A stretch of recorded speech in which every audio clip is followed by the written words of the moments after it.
Seen the news that Tinubu has signed a 2 trillion supplementary budget into law. This supplementary budget came into the fore when they were talking about the presidential yacht and the cars for the office of the First Lady.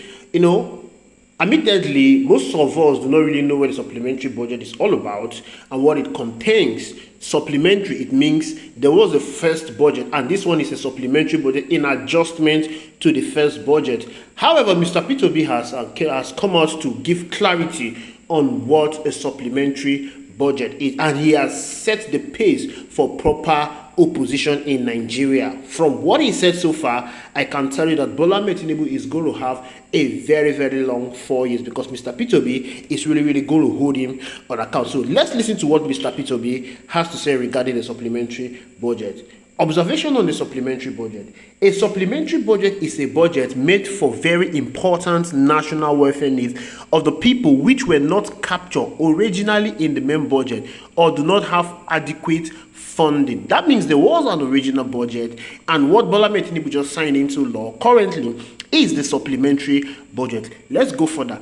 Admittedly, some items in the current budget may not have taken into consideration the need of a new administration, but it is expected that a supplementary budget this late in the financial year should reflect mostly urgent items of national welfare. This is a new administration. As a new administration that is coming into play, you are writing a supplementary budget. What it should capture is the welfare of the citizen, most importantly the welfare of the citizen. Sadly, the most pressing national needs and emergency have not featured in the supplementary budget that was just announced by the government. For example, Mr. P2B cited an example of what this supplementary budget ought to have captured. The United Nations and World Food Program have recently alerted that up to 6.5 million Nigerians will go hungry next year. I never heard of this. This is the first time I am hearing of this, and I'm sure the media did not carry out this news. The number is largely from among citizens in Sokoto, Adamawa, Borno, Yobe, and Zamfara State. A caring government, the emphasis of the word, a caring government, in order to plan for the mitigation of such pending catastrophe, can request for supplementary budget provisions to cushion those under threat. No item of urgent social welfare has yet featured in the supplementary budget being orchestrated by this government.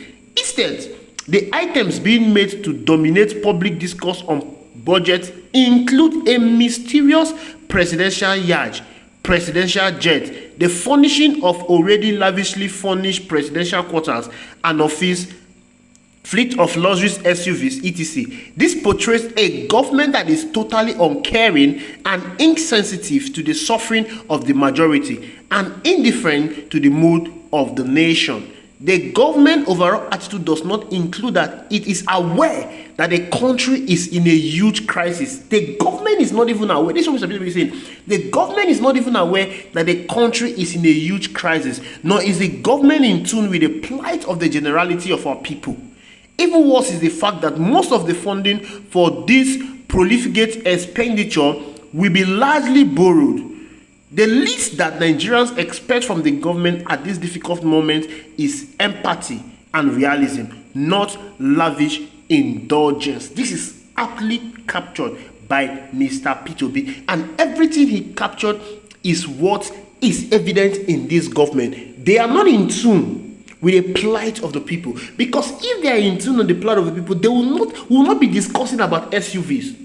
We will not be discussing about the presidential yacht. We will not be discussing about the office of the First Lady, furnishing of the office of the First Lady. We will be talking on how to mitigate the effect that will be caused by what the United Nations has announced about people going hungry.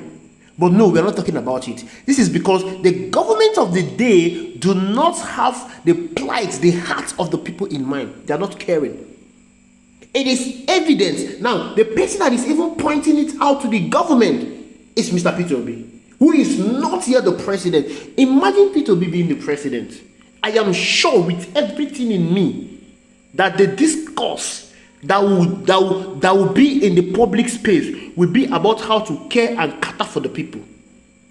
How to cushion the effect of those that will go hungry as been announced by the United Nations. This is what we take the center stage. Not SUVs being purchased. P2B will not sign 160 million for lawmakers to purchase car. No. You want the Zambia president saying they brought that budget to him. He said he cannot do it. This money does not belong to him. It belongs to the Zambian people. I cannot give you money to go and buy foreign cars. If you want foreign cars, use your own money to buy it. This is the kind of president we want. But unfortunately, Nigeria missed out on somebody that has their plight in heart, that has their need in heart. They missed out on Mr. P2B. Having a government that have engaged in lavish and wasteful spending, that cares about their cronies, feeding their cronies fat, while the Nigerian people go hungry. This is not what we signed for. This is not what Nigeria should be experiencing. This is not what we want. We deserve the best. We deserve the better. And we are going to make that happen. Thank you for watching. Please ensure you subscribe and drop your comment reaction in the comment box. Bye.